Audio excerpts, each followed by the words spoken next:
vidéo, nous allons voir le match entre les Wahhabis salafis et les 4 écoles pour savoir qui suit véritablement le salaf ancien et comment les Wahhabis salafis arnaquent les gens. Vous pouvez regarder la vidéo précédente sur l'importance des noms que je vous mets en lien pour bien comprendre cette vidéo. Donc ce mouvement date d'à peine 2 siècles avec le savant Mohammed ibn Abdel Wahhab. Ils prétendent suivre les 3 premiers siècles du salaf, donc le temps des compagnons, des tabi'in et tabi'in, car les siècles après seraient pour eux complètement égarés. Et notamment l'ensemble des grands savants qui ont suivi une des 4 écoles ont été dans l'erreur. Donc pour eux, suivre une école et une seule est un égarement. Mais on va voir qu'en réalité, ce groupe ne suit pas du tout les grands imams du salaf et qu'ils trompent les gens par des apparences. Et encore une fois, on va voir l'importance des noms, c'est-à-dire que dans ce cas, de savoir qu'est-ce que signifie véritablement le salaf ancien et quelle était la croyance des grands imams des 3 premiers siècles de l'Hégire, ainsi que les règles qu'ils ont instaurées. Les Wahhabis salafis profitent que dans l'époque moderne, la plupart des gens sont comme dans la caverne de Platon, c'est-à-dire qu'ils ne vérifient pas les informations. Ils sont dans les ténèbres d'informations rapides et floues. La caverne de Platon, on le rappelle, c'est comme sur l'image, ce sont des gens qui sont au fond d'une caverne et qui voient la réalité du monde que par des ombres et des personnes au loin. Et quand ils veulent un petit peu se rapprocher de l'extérieur et de la réalité, ils sont tellement éblouis qu'ils en ont peur et reviennent dans la caverne et restent avec leur image fausse, imprécise et illusoire du fond de leur caverne. Et ils s'auto-persuadent comme des robots que cela est la vérité, alors que c'est une illusion. Et ensuite, les savants wahhabis, comme Mohammed ibn Abdel Wahhab, ou Cheikh al-Albani, ou Ibn Baz, n'ont plus qu'à venir dans cette caverne et dire aux habitants de cette caverne « Nous allons vous décrire ce qu'est le siècle du salaf ». Mais en réalité, ce qu'ils décrivent n'est pas du tout le siècle du salaf, mais leur propre avis. C'est comme si un charlatan charmeur d'Italie va dans un village perdu où les gens n'ont pas la télé et n'ont pas voyagé et ne connaissent Paris que de manière sommaire. Il peut jouer avec eux et leur faire croire que Paris est en Italie. Il va bien sûr garder les grands traits comme la Tour Eiffel, le Louvre, et le reste, il va tout remixer et décrire Paris à sa sauce italienne. Ces gens ne peuvent le contredire qu'elles ne connaissent pas le nom Paris et son contenu. Et ils sont impressionnés par sa prétendue culture qui est de la poudre aux yeux. Eh bien, c'est pareil pour les savants salafis avec leurs suiveurs. Donc on va voir point par point la différence entre les salafis et le siècle ancien du salaf. Et que ces différences sont aussi larges que le ciel et la terre. Et que ce sont les partisans des 4 écoles qui suivent le siècle du salaf et qui sont juste leur prolongement. Ceci est logique puisque les 4 imams viennent du salaf ancien, alors que les savants saoudiens sont 1000 ans après le siècle du salaf. On rappelle que selon le hadith de Jibril, Islam, Iman wa Ihsan, l'Islam sont les racines, donc la science du fiqh, de la sharia. Ensuite, l'iman est le tronc, la sève, la science du tawhid. Et l'ihsan est la science spirituelle, le soufisme, le fruit. Let's get ready to rumble!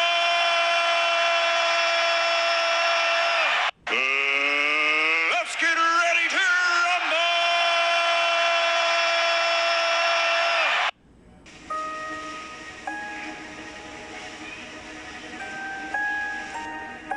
Dans le wahhabisme salafisme, donc tout d'abord, le premier aspect est que ces savants n'ont pas de chaîne remontant au prophète Mohammed de maître en maître et passant par les compagnons. puisque Mohammed ibn Abdel Wahhab, même s'il est de formation hanbalite, a rejeté l'appartenance à une école et a dit que l'ensemble des savants qui ont suivi une école étaient dans l'égarement. De plus, son propre père et son propre frère ont mis en garde de manière vigoureuse contre Mohammed ibn Abdel Wahhab, et son frère a même écrit un livre entier sur lui et de sa menace et de son danger. Les deux étaient des experts et savants de l'école hanbalite. Même le prophète Mohammed sallallahu alayhi wa sallam aurait annoncé en mal Mohammed ibn Abdel Wahhab dans un hadith célèbre transmis par Al-Bukhari.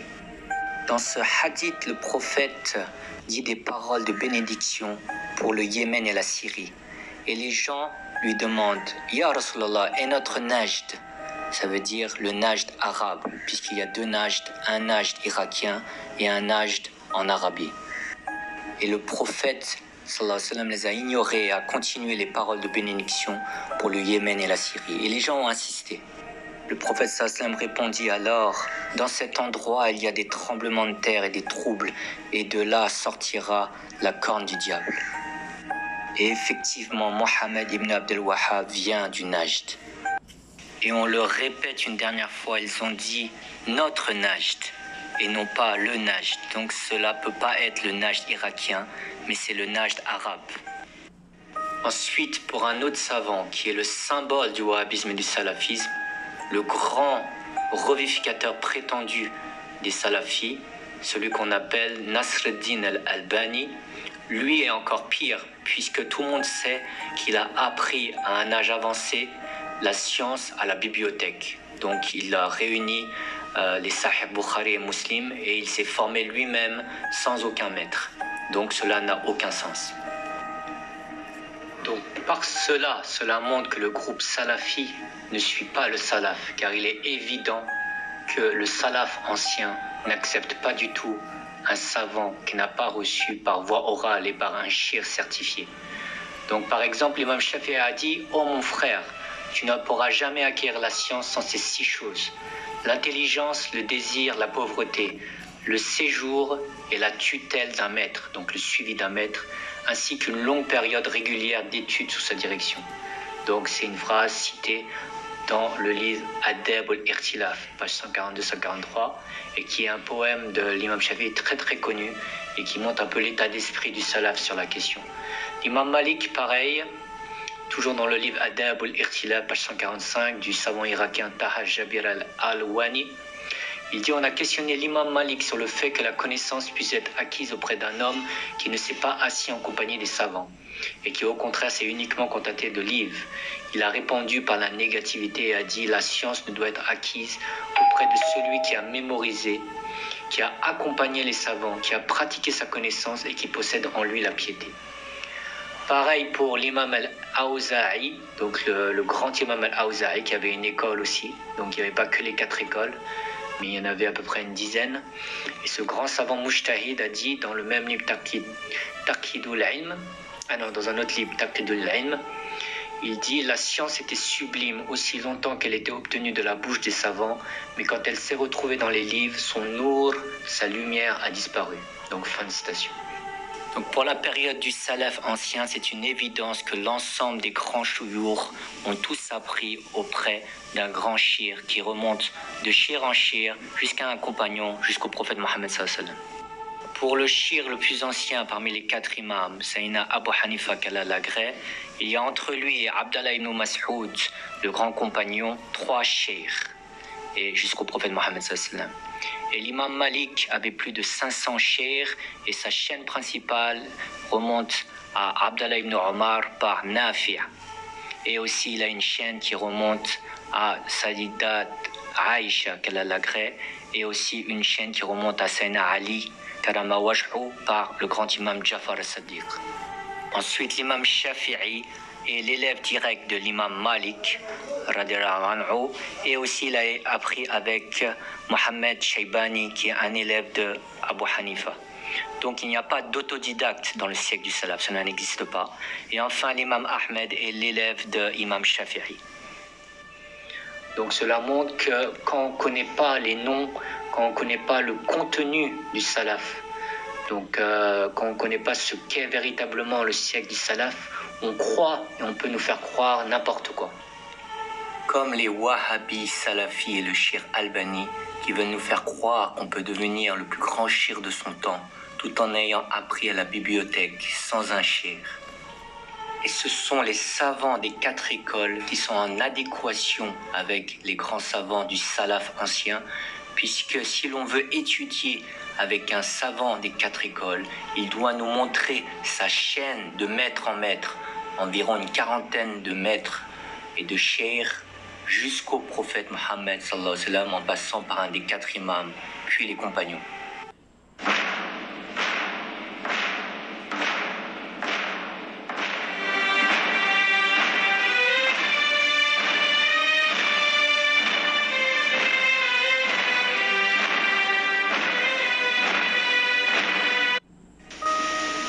Une des règles du siècle du salaf, c'est qu'il différenciait les savants du hadith et les savants du fiqh.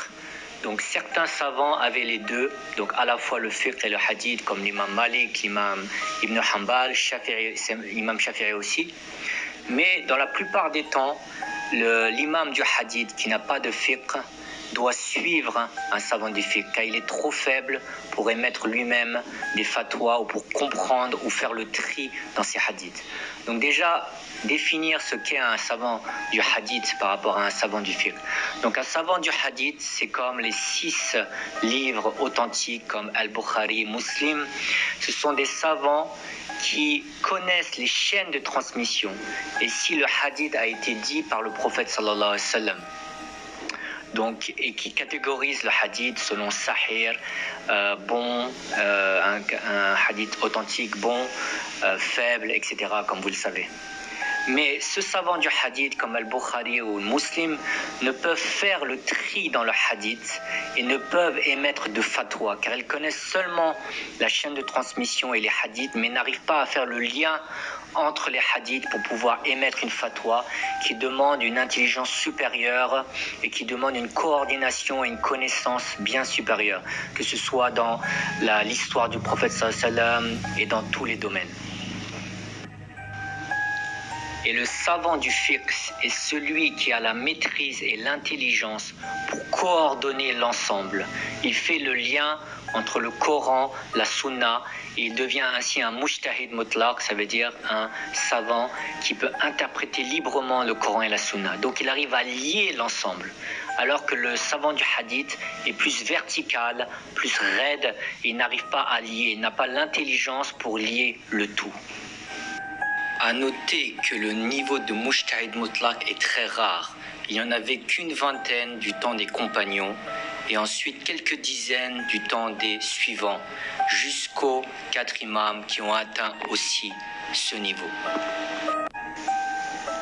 Donc à l'époque du salaf, il y avait un grand avertissement et une grande menace pour les savants du hadith qui n'avaient pas de savants de fiqh pour les guider.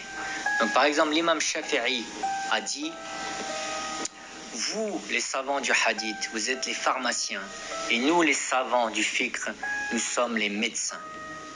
C'est-à-dire que le pharmacien a beaucoup de médicaments, mais dans la plupart des cas, il ne sait pas quoi en faire et ne peut prescrire d'ordonnance. Et il doit demander au médecin qui lui sait quoi faire des médicaments. Donc là, dans le symbole, c'est les hadiths. À noter que même le grand Bukhari suivait dans le fiqh la méthodologie de l'imam Shafi'i. Donc même lui-même ne s'est pas risqué à faire une méthode de fiqh par lui-même. Donc comme je l'avais dit dans l'autre vidéo, le compagnon de Malik, Abdallah ibn Wahb, qui était qu'un savant du hadith au départ, puis qui a suivi Malik, il a dit: le hadith est un gouffre de pièges, sauf pour les ulama, les savants du fiqh. Tout mémorisant de hadith qui n'a pas d'imam dans le fiqh est un égaré. Et si Allah ne nous avait pas sauvés avec Malik et Al-Layth ibn Sa'd, nous aurions été égarés. Malik me disait des hadiths: prends de ceci et jette de cela. J'étais dans l'égarement que tous les hadiths sahih étaient applicables. Donc cette phrase est vraiment à souligner, surtout la fin, que j'étais dans l'égarement que tout hadith sahih était applicable, puisque nous sommes dans l'époque de l'illusion du hadith sahih à tout va. Donc il faut bien savoir que le savant du fiqh sait trier les hadiths sahih, car tous les hadiths sahih ne sont pas applicables et certains sont abrogés. Donc celui qui pense que le hadith sahih est comme 100% fiable et qu'il faut absolument appliquer, tombe dans une erreur de débutant. Après, c'est à vous de choisir si vous voulez suivre le chemin du salaf ancien ou si vous voulez suivre le chemin de votre propre ego ou le chemin des savants saoudiens modernes. Mais alors, il faut changer le nom salafi, l'abandonner. Le meilleur nom le plus approprié serait peut-être le minhaj saoudien. Donc avec cette règle, on voit que les salafis wahhabis modernes ne suivent pas du tout les règles du salaf ancien, puisqu'ils font de Shir al-Albani, qui est dans le domaine du hadith, leur mujaddid, le grand shir du siècle, qui revivifie la science et qui écrit même un livre sur la soi-disant prière du prophète, comme si on le voyait, c'est-à-dire la prière unique du prophète, comme le prophète l'aurait faite à 100%, ce qui est faux. Je vous mets en lien l'article complet de sunnisme.com sur l'égarement total du Shir al-Albani. Une preuve que Shir al-Albani n'est pas un faqih spécialiste du fiqh, et seulement du domaine du hadith, et que même un de ses collègues, Ibn Baz, Shir Ibn Baz, un des leaders du wahhabisme, ce qui montre que les imams du wahhabisme ne sont pas du tout unis, puisqu'ils se critiquent les uns les autres de manière assez virulente. Dans un des livres d'un des élèves de Ibn Baz, donc le livre s'appelle Hulalu Ibriziya min Ta'liqat al-Baziyya, c'est de Ruqi, un élève de Ibn Baz. Donc on a questionné Ibn Baz, c'est tome 1, page 409, sur la parole de Albani, sur une question de la zakat. Donc la zakat, c'est une question de fiqh. Et Ibn Baz a dit, il convient de savoir que le Shir Nasir, donc Al-Albani, est un muhaddis. Donc ça c'est son avis, et nous verrons dans une deuxième partie que c'est faux, que Shir Albani n'est pas un muhaddis. Il est dans le domaine du hadith, mais il n'est pas un muhaddis. Et donc Shir Ibn Baz continue, mais il n'a pas eu de shuyur auprès de qui il a étudié, mais il a seulement lu dans les livres. Donc je répète, il convient de savoir que le Shir Nasir est un muhaddis, mais il n'a pas eu de shuyur auprès de qui il a étudié, mais il a seulement lu dans les livres, donc sur une question de la zakat. Donc ce qui montre que Ibn Baz est en train de dire que Shir Albani n'est pas un faqih, n'est pas du domaine du fiqh. Donc en plus de son collègue Ibn Baz, qui est pourtant de son camp et qui le descend dans cette phrase, les autres grands savants de Ahl-Sunnah des quatre écoles ont tous descendu Shir al-Albani en disant que c'est une catastrophe. Et je vous mets en lien dans l'article de sunnis.com les avis d'une dizaine ou quinzaine de grands savants du monde entier, de l'ensemble du monde musulman, qui dit que Shir al-Albani est une catastrophe. Donc il est impossible que Shir al-Albani soit le revivificateur, le super shir du temps, puisque le revivificateur est plutôt encensé de siècle en siècle. Sur plusieurs siècles après sa mort, des dizaines et des centaines de grands chouyours vont dire du bien et toutes ses qualités, alors que le Shir al-Albani, même à sa propre époque, en même pas un siècle ou un demi-siècle, il fut descendu par des dizaines de grands chouyours et même par son propre collègue Shir Ibn Baz et même par Ibn Uthaymin, comme on le verra après. Quand on soulève le voile du théâtre et qu'on va voir dans les coulisses, donc on voit qu'il y a une autre réalité que ce que les chefs salafis disent à leurs suiveurs. Donc on a vu par exemple là que le Shir Ibn Baz n'est pas du tout en adéquation avec le Shir Albani. Et là on va voir le risque de suivre quelqu'un qui ne maîtrise pas le fiqh avec des fatwas vraiment bizarres. Donc la première de ces fatwas, c'est une fatwa sur le prophète Mohammed sallallahu alayhi wa sallam. Donc vous les suiveurs salafis, vous pensez que Al-Albani aime beaucoup le prophète et lui donne sa place et sa vraie valeur. Mais dans un des livres de Albani, il dit le prophète Mohammed sallallahu alayhi wa sallam n'est pas la meilleure des créatures. Donc vous pouvez vérifier par vous-même dans le livre At-Tawassul Anwa'uhu wa Ahkamuhu, page 149, première édition, Maktaba al-Ma'arif li al-Nashr wal Tawzir al-Riyad. Donc vous avez le scan dans le lien sunnisme.com.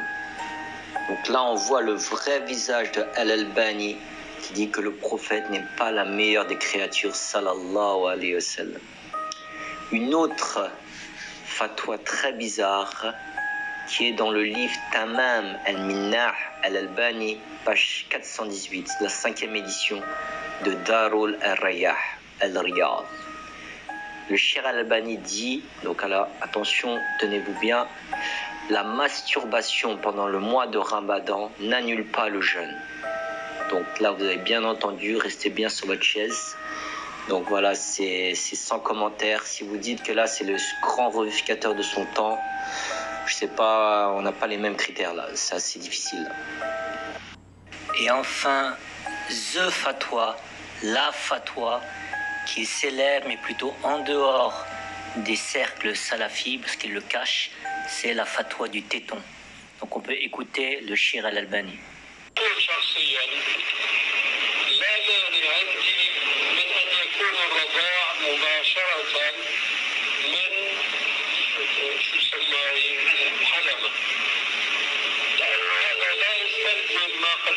في بال الناس فتنة، لأن الفتنة إنما يكون في إظهار الثدي العبد الممتلئ، قد يكون هناك فتنة، وهذا مو ضروري إن تجي تكتشف الدم منه، وإنما تكشف مقدار الحلمة هذه، والحلمة كما يعلم الأزواج ما هي موضع شهوة لأنها سوداء قاتمة.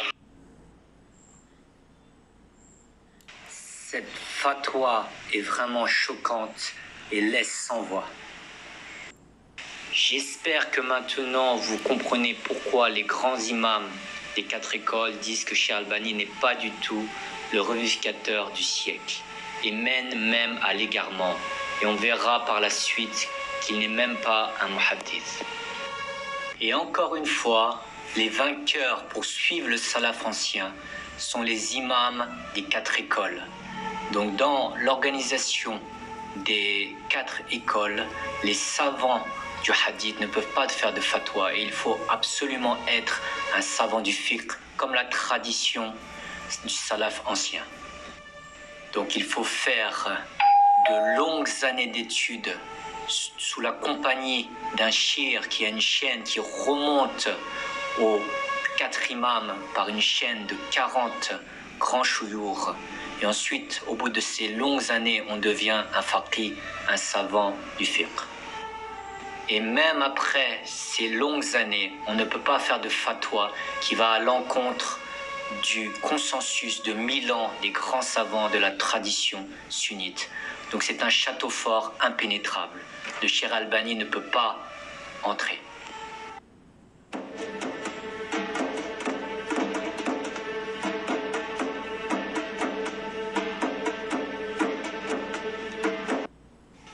On peut laisser le shir Mounir Kamenter nous expliquer le fait qu'un muhaddith doit connaître 300 000 hadiths par chaîne, et cela par cœur, dans cette vidéo. Ce shir est un shir tunisien qui a fait ses classes à l'université Al-Azhar d'Égypte. الحديث كما قال أهل العلم نضج حتى احترق. ولذلك ما يجيناش واحد اليوم يقول لنا رواه البخاري وضعفه الشيخ الألباني. الله يرضى عن الشيخ الألباني. لكن الشيخ الألباني لم يأخذ عن عالم، ما أخذ الحديث عن الشيوخ. الشيخ الألباني وكثيرون من ترونهم اليوم يتكلمون في الحديث لم يأخذ الحديث بإسناد عن أهله. مش كل واحد يقرأ لي يجمع لي شوية أهل يقول لي محدث. إيه يعني كلمة محدث كبيرة جدا. كلمة محدث كبيرة جدا. لازم يحفظ 300,000 حديث بأسانيدها، وأن يشهد له أهل الحديث. مش واحد والله مهندس قضى فترة من الزمن في مكتبة وبعد ذلك أصبح محدث البلاد، وهو مهندس مع احترام التخصصات كلها، وبعدين عمل من نفسه أنه أصبح محدثا. إمتى صار محدث؟ ثم المحدث هل يعني فقيه؟ المحدث يقرأ أحاديث نبوية شريفة، لكن هل يعني ذلك أن يستطيع أن يستنبط منها الأحكام؟ لا يمكن. حتى يقرأ آلات العلم ويجلس بين أهل العلم ويفهم عبارة الفقهاء وعبارات العلماء والرسول. Et là, on voit encore une fois que les salafis ne suivent pas du tout le salaf ancien, puisqu'ils font de Albani le muhaddith du siècle, alors que Albani est connu pour n'avoir jamais pratiquement énoncé un hadith avec toute sa chaîne en entière. Alors que dans la science du salaf ancien, pour être un hafiz, il faut au minimum connaître et avoir énoncé 100 000 hadiths avec toutes les chaînes. Donc par exemple d'un compagnon, de ce compagnon, jusqu'au prophète Mohammed sallallahu alayhi wa sallam. Et pour être un muhaddith, il faut entre 300 000 et 400 000 hadiths avec toutes les chaînes connues par cœur. Et Albani est loin de cela puisqu'il n'a pratiquement jamais énoncé même un seul hadith. Il y avait eu un intervenant syrien dans une émission qui a demandé à Cheikh Albani d'énoncer des hadiths, et le Cheikh Albani a répondu: je suis un cheikh des livres et non pas un cheikh de la mémoire. Donc là c'est le summum du paradoxe. C'est comme si vous disiez que le super ballon d'or n'est pas un ballon d'or et un footballeur des jambes et de l'action, mais un footballeur des livres. Cela n'a aucun sens. Donc encore une fois, cela ne sert à rien de dire qu'on est salafi, qu'on vient du siècle du salaf, qu'on représente le salaf ancien. Là on a les preuves, les faits que les salafis, les wahhabis ne suivent pas du tout le siècle du salaf ancien. Après c'est à vous de voir si le jour du jugement, vous voulez être jugé en ayant suivi le salaf ancien ou en ayant suivi les saoudiens, les savants saoudiens modernes et votre propre nefs, qui préfèrent suivre sa propre logique car ça leur rassure que suivre le salaf ancien et plus de 1000 ans de chaînes de savants. Et aussi, Al-Albani est connu pour ne pas être honnête, et cela est plus grave, et ainsi changer la validité des transmetteurs selon ses passions et ses goûts. Ainsi, le cheikh indien Mohammed Yassir al-Hanafi l'a dénoncé, ainsi que beaucoup d'autres, comme le savant Hanafi aussi Saif-ed-Din Ahmed ibn Mohammed. Je vous mets en lien son livre Al-Albani Unveil, an Exposition of His Errors. Albani dévoilé, exposition de ses erreurs, qui est tiré du livre célèbre de Shir Hassan ibn Ali al-Saqaf de Amman en Jordanie, qui s'appelle son livre Tana Qadat al-Albani al-Wadihat, les contradictions claires de Al-Albani. Donc si on donne des exemples, on va donner deux exemples simples. Numéro 38, donc dans le livre du Shir Saif-ed-Din Ahmed ibn Mohammed, numéro 38, page 157, numéro 1. Donc sur le transmetteur Kanan ibn Abdallah al-Nahmi. Donc vous pouvez vérifier par vous-même, vous prenez les livres de Shir al-Albani. Le transmetteur Kanan ibn Abdallah al-Nahmi.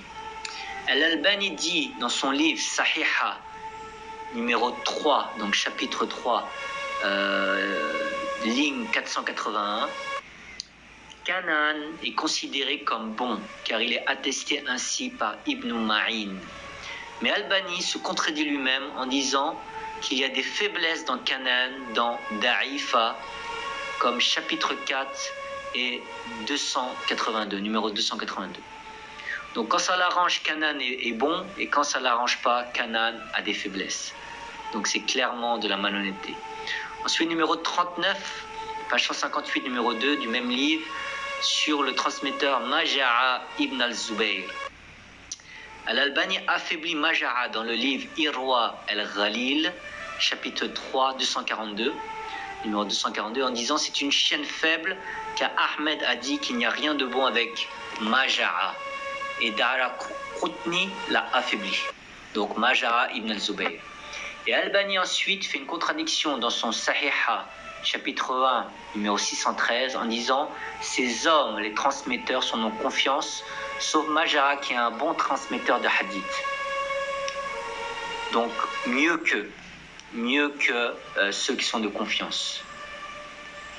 Donc voilà les contradictions, et il y en a vraiment à l'appel.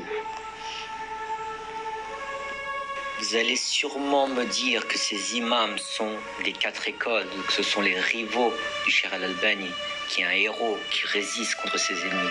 Mais vous allez voir le témoignage d'un autre imam qui va vous laisser bouche bée. ما يكفي هذا، ما يكفي لأن الشيخ الألباني وفقه الله دائما يصحح أحاديث ضعيفة ويضعف أحاديث صحيحة، وقد ألف الشيخ عبد الله الدويش رحمه الله كتابا في هذا الموضوع، فيما صححه الألباني وهو ضعيف أو فيما ضعفه وهو صحيح. Et encore une fois, on va de surprise en surprise avec les salafis wahhabis, puisque là même, Ibn Uthaymin, qui est le grand collègue de Cheikh Albani, dont on aurait cru qu'avec Ibn Baz et Cheikh Albani et Cheikh Ibn Uthaymin, ils étaient 100% en phase. Et là, on voit que Ibn Uthaymin confirme nos accusations et descend à l'Albanie.